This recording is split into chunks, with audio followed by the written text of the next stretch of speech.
এয়া আমি অৰুণাচলৰ যিখন ৰিজৰ্টত আমি আছোঁ সেই ৰিজৰ্টখনৰ এটা দৃশ্য মই মোবাইলত মানে অকণমান সাঁচি ৰাখিলোঁ। এয়া মই ফেচবুকত এৰি দিছোঁ। এতিয়া ইমানেই ধুনীয়া লাগিছে ৰিজৰ্টখনৰ মানে দৃশ্যটো।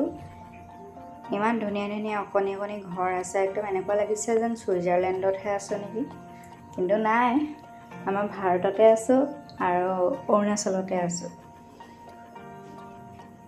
বহুত ভাল লাগে, বহুত মানে ভাল লাগিলে থাকি। ইমান ধুনীয়া ধুনীয়া মানে এটা সুন্দৰ পৰিৱেশ।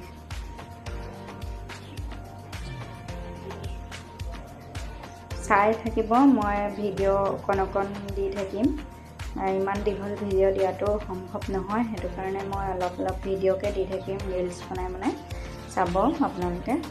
আৰু চাই পেলাইনি কমেণ্ট এটা কৰিব আৰু মোৰ ভিডিঅ'বোৰ প্ৰায় এংগেজমেণ্টৰ ভিডিঅ'ই হয়। এয়া আমি ঘৰ এটা ল'লোঁ এইটো অৰুণাচলত।